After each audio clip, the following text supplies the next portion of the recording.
welcome to my vlog Vanessa Zahra. So, hari ini Zahra bakal sharing-sharing sama kalian, bagi-bagi ilmu gitu tentang prakarya dan kewirausahaan. Tapi sebelum itu, jangan lupa untuk follow IG Zahra, Vanessa YP2304, dan jangan lupa untuk follow IG Nyaman 2 juga. Dan jangan lupa untuk subscribe channel YouTube Guru Zahra, Lili Handani, dan jangan lupa untuk subscribe channel YouTube Zahra juga, like, comment, and share juga ya. So, kita bakal mulai ya. Let's start it. Number one. Apa sih prakarya itu? Prakarya. Ketika kita mendengar kata prakarya, kita bakal kata yang terlintas di pikiran kita itu adalah kerajinan. Kenapa? Karena pada kata prakarya terdapat kata karya. Jadi kita bakal berpikir bahwa prakarya itu adalah kerajinan, tapi itu benar. Prakarya itu adalah kerajinan. Jadi di sini Zahra bakal ngebahas dulu pengertian prakarya menurut pendapat para ahli. Yang pertama, menurut Wiyadi. Menurutnya, kerajinan itu adalah semua kegiatan yang berada di bidang industri atau pembuatan barang sepenuhnya yang dikerjakan oleh sifat rajin, terampil, ulet, kreatif dalam upaya pencapaiannya. Terus yang kedua, menurut Kusnadi. Jadi menurut beliau, kerajinan itu dihasilkan dari sifat rajin manusia itu sendiri. Dan yang ketiga, menurut Suprapto. Jadi menurut beliau, kerajinan itu adalah yang dihasilkan dari barang yang bermutu seni. Jadi gitu. Jadi kalau menurut pendapat Zahra sendiri, kerajinan itu adalah suatu kegiatan manusia berupa kekreativitas manusia itu sendiri yang dihasilkan dari tangan manusia itu sendiri. Itu kalau kita simpulkan dari beberapa pengertian para ahli. Dan barang-barang yang dihasilkan itu juga bermutu tinggi, bermutu seni gitu. Sehingga barang-barang yang udah kita jadikan kerajinan tersebut bisa kita jual dan menghasilkan keuntungan. Jadi di sini gimana sih contoh prakarya itu gitu. Contoh prakarya itu misalnya ada kotak air mineral yang udah nggak dipakai lagi, kita bisa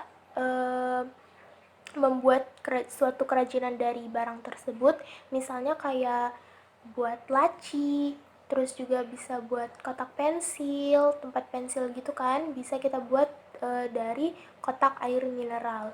Yang kedua, kita bisa buat dari rotan, misalnya kayak kursi rotan, meja rotan, dan lain sebagainya. Banyak banget barang-barang, terutama barang-barang bekas yang bisa kita hasilkan kerajinan yang bermutu tinggi. Number 2. Apa sih kewirausahaan itu? Gitu. Jadi ketika kita mendengar kata kewirausahaan, kita bakal berpikir wirausaha. Jadi itu mungkin usaha orang kali ya gitu. Kita bakal berpikir begitu. Terus ketika kita berpikir wirausaha itu adalah usaha, kita bakal melihat gimana sih menurut para ahli ya. Kita bakal lihat pendapat para ahli kewirausahaan itu apa. Jadi yang pertama, menurut Ahmad Sanusi, kewirausahaan itu adalah suatu nilai yang diwujudkan dalam bentuk tindakan yang dijadikan sebagai sumber daya, tenaga, penggerak, tujuan, kiat, siasat dalam proses bisnis gitu. Yang kedua, menurut Drucker, menurut beliau kewirausahaan itu adalah suatu kemampuan dalam menciptakan suatu yang berbeda dan baru gitu menurut si Drucker. Yang ketiga itu menurut Bapak Soeharto Prawiro. Jadi menurut beliau, kewirausahaan itu adalah suatu nilai yang diperlukan atau dibutuhkan untuk bisa memulai usaha dan mengembangkan usahanya gitu. Jadi setelah kita melihat, mendengar pengertian kewirausahaan menurut beberapa para ahli, kita bisa menyimpulkan ya, kita bisa menyimpulkan bahwa kewirausahaan itu adalah suatu usaha manusia yang dapat menghasilkan keuntungan gitu. Jadi gimana sih contoh kewirausahaan itu?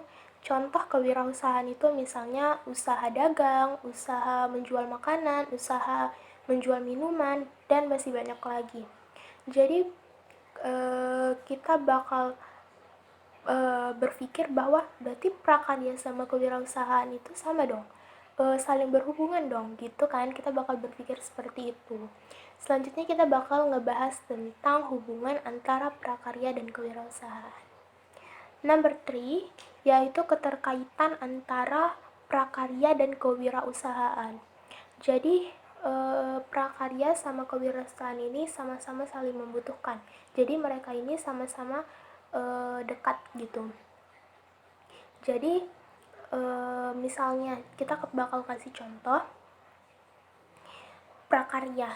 Misalnya seorang pengrajin yang membuat rotan terus menghasilkan kursi yang terbuat dari rotan atau meja yang terbuat dari rotan. Terus si pengrajin ini menjual barangnya tersebut gitu. Jadi kan barang tersebut itu menghasilkan keuntungan, menghasilkan uang. Jadi si pengrajin ini merupakan wirausaha.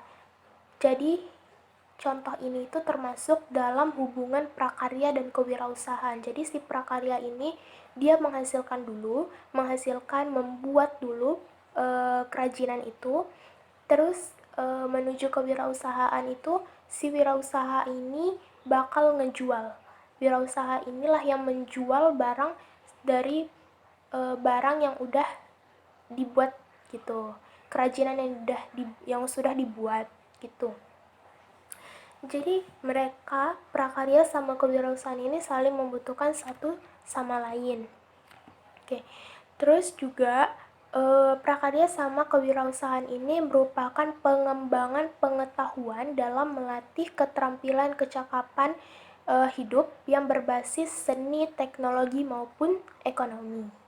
Tuh. Jadi kita bisa menyimpulkan ya bahwa prakarya sama kewirausahaan itu saling membutuhkan satu sama lain. Jadi ketika ada prakarya otomatis ada juga kewirausahaan gitu. Sekian dari video Zahra, jangan lupa untuk subscribe channel YouTube ini, like, comment, and share ke teman-teman kalian. So, assalamualaikum, see you next time.